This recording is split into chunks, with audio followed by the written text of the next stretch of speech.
জুনে ইসরায়েলের সাথে সংঘাতে ইরানের উল্লেখযোগ্য ক্ষতি হয়, তবে এরপরও মধ্যপ্রাচ্যের সবচেয়ে বড় ক্ষেপণাস্ত্র ভান্ডারের মালিক ইরান, যেখানে রয়েছে স্বল্প ও মধ্যপাল্লার ব্যালিস্টিক মিসাইল, সলিড ফুয়েল প্রযুক্তি ও হাইপারসোনিক সক্ষমতা। এছাড়া হিজবুল্লাহ, হুতি ও ইরাকের শিয়া মিলিশিয়াদের মাধ্যমে প্রক্সি যুদ্ধ চালানোর ক্ষমতা ইরানের সামরিক শক্তি বহুগুণে বাড়িয়েছে। ইরানের চেয়ে ইসরায়েলের কৌশল ভিন্ন। তারা নির্ভুল লক্ষ্যভেদ ও বহুস্তর প্রতিরক্ষায় নির্ভরশীল।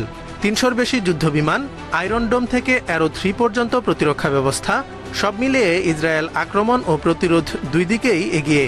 পরমাণু অস্ত্র নিয়ে গোপনীয়তা তেল আবিবের অন্যতম কৌশল। আঞ্চলিক ক্ষেপণাস্ত্র সক্ষমতা হিসেবে দ্রুত এগোচ্ছে তুরস্ক। তাদের তৈরি টাইফুন মিসাইল ৫০০ কিলোমিটার দূরত্বে আঘাত হানতে সক্ষম। নিজস্ব যুদ্ধবিমান, ড্রোন ও ট্যাঙ্ক নির্মাণের মাধ্যমে সামরিক উদ্ভাবনের নতুন অধ্যায় রচনা করছে দেশটি। সৌদি আরব ও সংযুক্ত আরব আমিরাত এখনও বিদেশি অস্ত্রের উপর নির্ভরশীল।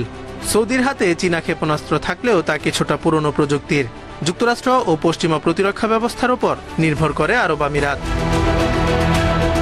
বিশ্লেষকরা বলছেন, মধ্যপ্রাচ্যে যে কোনো সংঘাত মুহূর্তেই বড় আকার নেয়ার শঙ্কা রয়েছে। শুধু প্রতিরক্ষা নয়, বরং আঞ্চলিক রাজনীতির সবচেয়ে শক্তিশালী হাতিয়ার হয়ে উঠেছে ক্ষেপণাস্ত্র।